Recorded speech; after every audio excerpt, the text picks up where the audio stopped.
रविवार 15 फेब्रुवारी 2026 रोजी महाशिवरात्रीच्या निमित्ताने त्र्यंबकेश्वर शहरात मोठ्या प्रमाणात भाविक दर्शनासाठी येण्याची शक्यता आहे।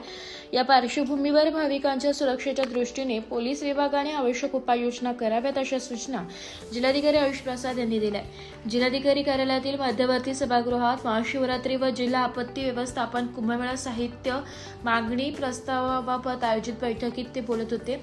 यावेळी उपजिल्हाधिकारी कुंदन हिरे, पोलीस निरीक्षक मोहन माचरे, सहाय्यक पोलीस निरीक्षक श्री बोडगे, जिल्हा आपत्ती व्यवस्थापन अधिकारी श्री कृष्णा देशपांडे, त्र्यंबक नगर परिषदेचे प्रशासकीय अधिकारी विजय जाधव, नगर अभियंता स्वप्नील काकड यांच्यासह अधिकारी उपस्थित होते। जिल्हाधिकारी श्री प्रसाद म्हणाले की त्र्यंबकेश्वर नगर परिषदेने शहरात स्वच्छता ठेवावी, तसेच सर्व अधिकाऱ्यांनी मुख्यालयाच्या ठिकाणी थांबावे, कोणताही अनुचित प्रकार घडू नये यासाठी आपत्ती व्यवस्थापन विभागाने यंत्रणा सज्ज ठेवावी।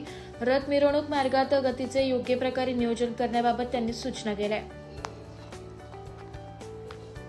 तसेच नाशिक महानगरपालिका, नाशिक स्मार्ट सिटी, पोलीस विभाग, नाशिक शहर ग्रामीण आरोग्य विभाग, नाशिक जिल्हा परिषद नाशिक, त्र्यंबकेश्वर नगरी परिषद व जिल्हा आपत्ती व्यवस्थापन प्राधिकरण यांचा नाशिक त्र्यंबकेश्वर कुंभमेळा प्राधिकरणामार्फत आपत्ती व्यवस्थापन साहित्यासाठी एकूण रुपये 373.92 कोटी निधी मागणी प्रस्ताव प्राप्त झाले। तांत्रिक मान्यतेच्या अधीन राहून सदर प्रस्ताव प्रशासकीय मान्यतेसाठी तातडीने पाठवण्यात यावेत असे निर्देश जिल्हाधिकारी प्रसाद यांनी दिले।